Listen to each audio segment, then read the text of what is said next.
E allora eccoci arrivati al nostro spazio del memento, lo spazio nel quale ritorniamo su alcuni temi, alcuni argomenti di questioni che purtroppo non sono ancora risolte. Questa sera, Ermanno, torniamo a parlare di autonomia del Veneto dopo un referendum che, ricordiamo, si è tenuto 3 anni fa ormai.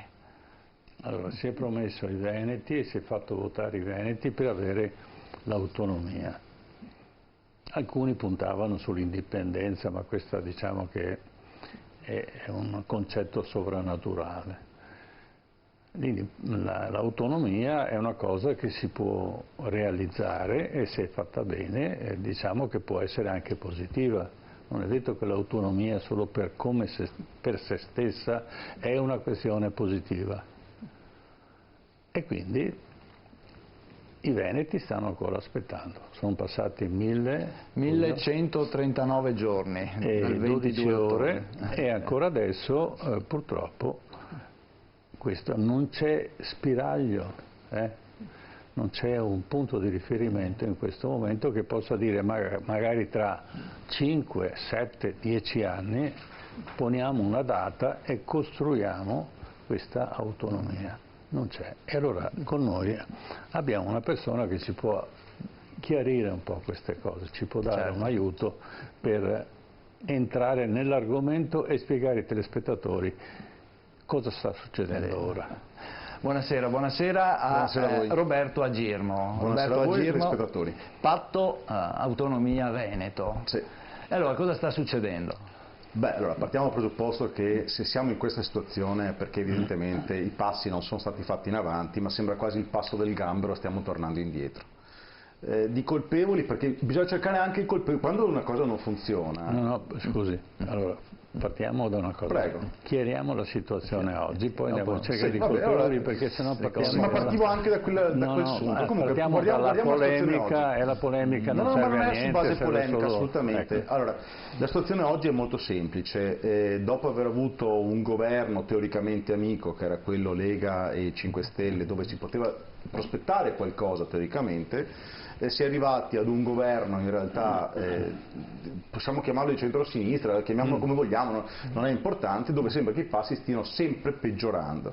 L'ultima frenata è quella di Boccia sostanzialmente, dove si sono incardinate tutta una serie di pastoie legate ai LEP, quindi a tutto quello che sono le spese storiche, che sembra siano diventate insormontabili come problema. Un problema che si era già affrontato ancora con la ministra vicentina Stefani dell'autonomia, che in realtà sembra che non sia mai stato toccato. Ne hanno parlato per un anno, la Stefani sembrava avesse anche fatto un lavoro decoroso, in realtà purtroppo la situazione è tornata indietro, perché si torna a parlare di argomenti di cui si era già discusso un anno e passa fa. La situazione pertanto è una situazione di completo stallo, se non addirittura una pastoia, dove in questo momento ogni parola che si dice a fronte dell'autonomia, anche se se ne sentono dire sempre di meno, perché ricordiamo le regionali poco tempo fa, tutti parlavano di autonomia, tutti favorevoli all'autonomia, in realtà io dell'autonomia non ho più sentito parlare. Quindi la situazione oggi non è una situazione in itinere, è una situazione in retromarcia.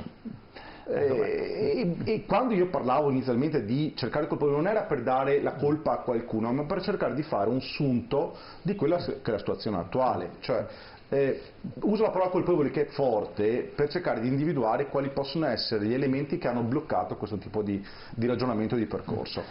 Possono essere 3 i soggetti, possono essere potenzialmente il governo, può essere potenzialmente la giunta regionale, ma un elemento che pochi stanno a sottolineare sono i veneti, perché una delle colpe fondamentali è da parte dei veneti.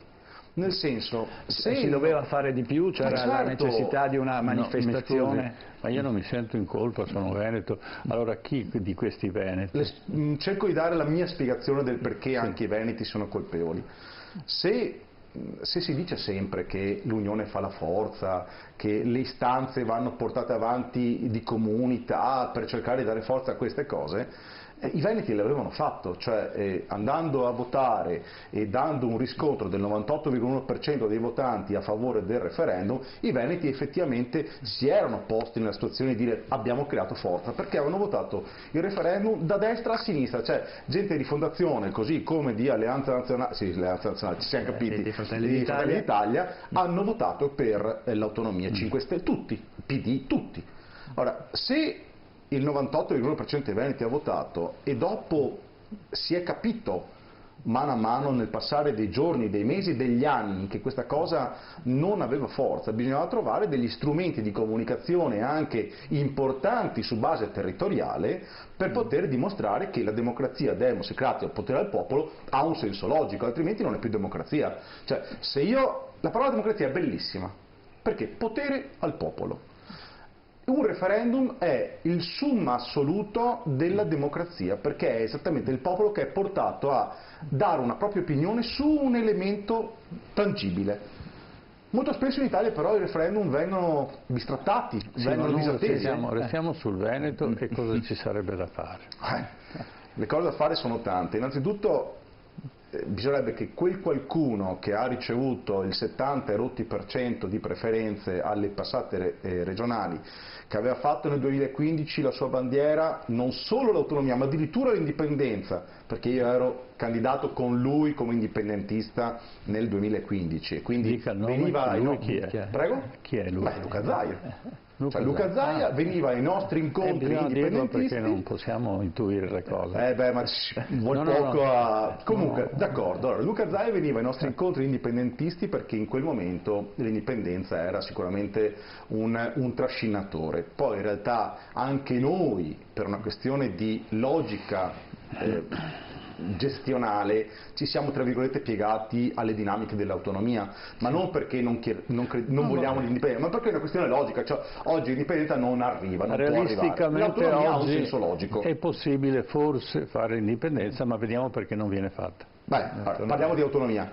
Autonomia, scusi. Ecco, l'autonomia oggi in realtà avrebbe bisogno di un trascinatore che sia in grado veramente di concretizzare quella che è la forza del popolo che ha dietro le spalle. In realtà Luca Zaia oggi è diventato, a mio modesto avviso, giusto o sbagliato che sia, più che un politico che fa la politica per il Veneto e per i veneti, è diventato uno sponsor del Covid. È l'unico... Sì, ma questo esce dalla... No, lo so che esce, però mi domando e dico, se un Presidente della Regione... Cosa vogliamo fare? Allora, le spiego. Noi, non vuole che parli male di Zaia? No. Lei deve sempre trovare l'aspetto etico-morale. Perché sono fatto così, mi disegnano così, come Jessica Rabbit. Non ha importanza, lei è giusto che faccia quello che crede di fare. La trasmissione è nostra, facciamo quello che vogliamo noi. Allora, noi periodicamente ribadiamo sempre, e siamo gli unici che ribadiscono il concetto quantomeno di autonomia, e lei è qui per questo. Allora, che ci siano dei colpevoli, la gente non è cretina, sanno benissimo che in questo momento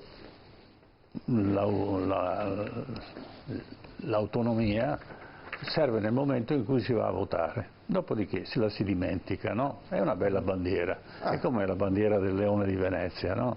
Esatto. Ma domani mattina lei cosa fa per l'autonomia? Allora, ribadisco. Perché a criticare siamo tutti bravi. Guardi, l'Italia è il paese della critica. Poi no, hai ragione. Sotto questo punto di vista ha ragione. Però noi facciamo fino a qua, le diamo tutta la disponibilità della visibilità di Triveneta purché ci siano cose concrete e democraticamente accettabili. Io sono un semplice imprenditore. Ho un'azienda distribuita a livello nazionale nell'ambito del turismo. Cosa posso fare io? È ben poco, se non dare la forza e il potere eventualmente a chi fa la gestione politica del territorio di poter rappresentare quello che è l'istanza che abbiamo chiesto. Quindi io, Roberto Agirmo, cosa posso fare? Posso semplicemente continuare a spingere in una direzione, dalla mia voce, assieme alla voce di altri, facendo anche un po' di politica, ma perché ho passione nel farla, posso semplicemente fare questo. a chi bisogna chiedere che cosa fare sono le persone che in questo momento hanno il 70% di voti in Veneto. Non c'è altro ragionamento e non è una critica, è una oggettiva necessità. Allora noi abbiamo istituzioni a livello regionale, al di là della regione, parliamo anche di istituzioni che dovrebbero, se la regione non alza il culo, perché di questo stiamo parlando, perché purtroppo si sono incardinati in un'unica direzione, anche oggi a mezzogiorno il buon Zaia ha detto siamo a fianco di Roma al 100%, viva Dio, sei stato votato dal 70% dei veneti perché vogliono credere, perché tu l'hai raccontata così, che tu sei il paladino dei veneti, e non stai facendo niente per il Veneto, stai soltanto incardinandoti in una politica legata al Covid. Mi dispiace che non c'entri con la trasmissione, ma è un dato di fatto oggettivo. Quindi, purtroppo, non dipende né da me, anzi, da voi in parte sì, perché voi date comunicazione tra spazio a persone come me che criticano e che danno la possibilità di poter dire, caspita, io, il giornalista, il redattore, il dirigente aziendale, possiamo solo e semplicemente spingere in una direzione, ovvero sia, tu hai preso il 70% dei voti, caspita, fai qualcosa per quello oppure no? Questo è un aspetto, ma mi scusi, non si spostano le montagne con le parole. Se la montagna che si chiama Zaia resta là, resterà là perché lui avrà un altro progetto, se no avrebbe un altro progetto, attuato. Tutti, allora, mi scusi, ma io non posso pensare che se Zaia non si muove tutto rimarrà fermo per i prossimi 300 anni. Beh, tanto Zaia non può andare oltre il prossimo mandato perché è ho finito. Capito, ma rimanga un attimo sul concetto, poi entreremo sul dettaglio. Ma non si può organizzare le cose in maniera diversa? Mi tolgo una curiosità. Cosa vuol farmi dire? No, non le voglio far dire, io le metto a disposizione la visibilità della mia emittente, purché dall'altra parte ci siano dei progetti concreti. Poi se dobbiamo criticare Zaia l'abbiamo fatto fin dall'inizio, adesso abbiamo visto che non aspetta noi, non ci ascolta, certo, ne ascolta lei, probabilmente altri avrà un altro progetto, non possiamo criticare se la persona non è presente, questa è una questione di correttezza, lo si può accennare, ma non fare, mi scusi, dei dibattiti per cui. Mi scusi, allora bisogna che ci presentiamo con un progetto alternativo. Chiarissimo. Perché se uno non è disposto a fare quella cosa non posso andare lì a obbligare. E quindi il progetto alternativo c'è o no? Vede. No, mi dica sì o no. Allora, se io... O si potrebbe fare un progetto alternativo? Bene. In maniera tale da attrarre, attrarre l'attenzione anche di quelli che in questo momento non interessa spostarsi, ma potrebbero diventare una cosa interessante. I progetti alternativi la oggi politica è fatta così, sa. I progetti alternativi, raccontarli oggi è un eufemismo e una battuta. Perché un eufemismo e una battuta? Perché purtroppo la gestione della politica territoriale e quindi anche di quelle che sono le possibilità per avvicinarsi alla diciamo così, autonomia, sono in mano, il pallino è in mano a chi è in regione.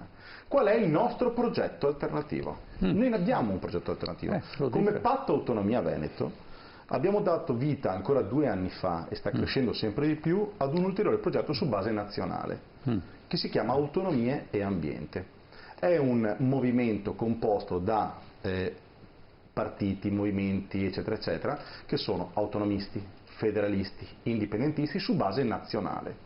Abbiamo presentato questo progetto ancora 1 anno e mezzo fa a Udine con la presenza dei vertici dell'EFA. L'EFA, European Free Alliance, è un organo europeo con all'interno tutta una serie di parlamentari europei dai Paesi Baschi piuttosto che dalla Catalogna, piuttosto che dalle Fiandre, eccetera, eccetera.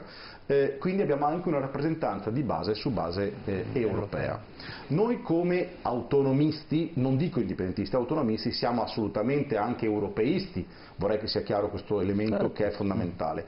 Un'Europa diversa da questa, comunque un'Europa assolutamente unica, un'Europa dei popoli, non più un'Europa degli stati ottocenteschi, ma comunque un'Europa.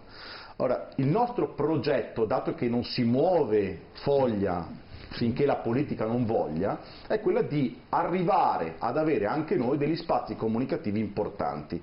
Quindi mettere assieme tutta una serie di, che stiamo già facendo, perché sono dentro il nostro gruppo, ci sono in questo momento Patto Autonomia Friuli, che ha dei rappresentanti anche in regione, il Patto Autonomia Toscana, che è il Comitato Libertà Toscana, piuttosto che il Piemonte, piuttosto che i Lombardi, piuttosto che i Sardi, i Liguri, eccetera, eccetera. Ora, parliamo del Veneto. Ovviamente il Veneto, ovviamente, sì. Ma vede, dato che non si può muovere, con uno che ha il 70% della politica non si può fare niente, non si può fare. Ma non mi scusi. Dal mio punto di vista sì, comunque definisco il concetto. Allora, questo gruppo su base nazionale ha sicuramente intenzione, e dato che ne avrà l'opportunità di potersi presentare quando ci vorranno far fare le elezioni politiche nazionali, come movimento territoriale su base nazionale. Quindi uso una frase veneta, Paroni Casa Nostra, sarà una frase, un refrain che in ogni regione, in ogni comunità potrà essere portato avanti, ovviamente ognuno con la sua cadenza e il suo slang, ovviamente. Ora, per quello che riguarda il Veneto, anche noi parleremo di Paroni a casa nostra, ma non in senso negativizzante della parola stessa o della frase stessa, ma assolutamente, anzi, il fatto di poter dare maggiori forme di autonomia a livello territoriale ci dà la possibilità di poter fare come hanno fatto ad esempio l'altro ieri in Valle d'Aosta, dove l'Avelaz semplicemente, che è diventato il nuovo rappresentante, io vorrei riportare però il bene. discorso sempre sul Veneto. Il Veneto, una volta che avesse questa autonomia, che configurazione potrebbe assumere successivamente? Perché questa è la cosa più importante. Se riusciamo a pensare ai veneti come sarebbe il Veneto una volta organizzato, ma prima bisogna pensare all'organizzazione, poi lanciamo anche il discorso, se no facciamo come l'Unione Europea, che prima ha fatto l'Unione, poi hanno deciso che regole fare. Non c'è l'Unità d'Italia, inventare, l'Unità d'Italia che prima ha fatto l'Unità d'Italia e poi hanno fatto un disastro, no? Allora, prima stabiliamo che cosa sarà il Veneto autonomo, come si regolerà, quali saranno i costi e i benefici, e dopo diciamo alla gente questa è la strada. Allora troveremo le persone non delegano all'infinito il singolo candidato, si cambierà. Sì, quindi non quello che io vorrei capire, capire, c'è un programma concreto da proporre ai nostri telespettatori per il Veneto futuro, per un'autonomia concreta? Allora, premesso che l'autonomia è prevista in Costituzione, ci sono già dei parametri stabiliti in Costituzione, quindi non devo inventare assolutamente nulla. L'abbiamo raccontato 3000 volte. C'è un progetto, risponda alla domanda, c'è un progetto concreto? Le allora chiedo scusa, ma faccio sta... come Mike Bongiorno, le chiedo di ripetermi la domanda perché oggettivamente... Un progetto concreto quando noi avremo l'autonomia veneta, come il Veneto si svilupperà? Come sarà il progetto, faremo così e così i veneti sanno dove vanno a cascare, perché l'autonomia è una bella presentazione, ma spesso dietro c'è il trucco, l'abbiamo visto. Non c'è nessun trucco, nessun inganno, dato che i parametri per l'autonomia sono già previsti in Costituzione, se noi prendiamo e guardiamo, il Friuli ha un'autonomia parziale. Quello che lo stesso Zaia chiedeva prima del referendum era di avere tutte le 23 materie, esatto. Cosa vuol dire avere le 23 competenze? Vogliamo spiegarlo, se magari qualcuno se l'ha dimenticato dopo quel referendum?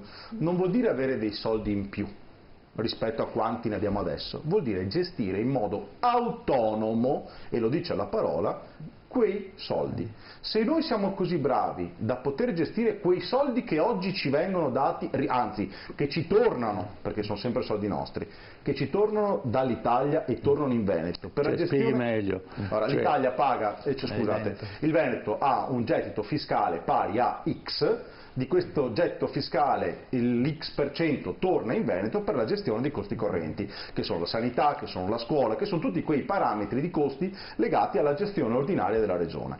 Allora, ma non solo, ma ci sono anche investimenti che lo Stato fa nel Veneto e quelli vorremmo gestirli noi come veneti, e quindi è una somma non solo legata al ritorno ma anche una percentuale. Quale percentuale di ritorno ha il Veneto rispetto alle tasse che paga allo Stato? Vabbè, guardi, l'ultimo bilancio prevedeva in linea di massima che il residuo fiscale del Veneto fosse attorno ai 12 miliardi di euro. Cioè noi diamo 12 miliardi noi diamo 12 Stato. Miliardi in più rispetto a quello che ci torna indietro. No, in più, paghiamo lo Stato, perché lo Stato deve fare la sua funzione.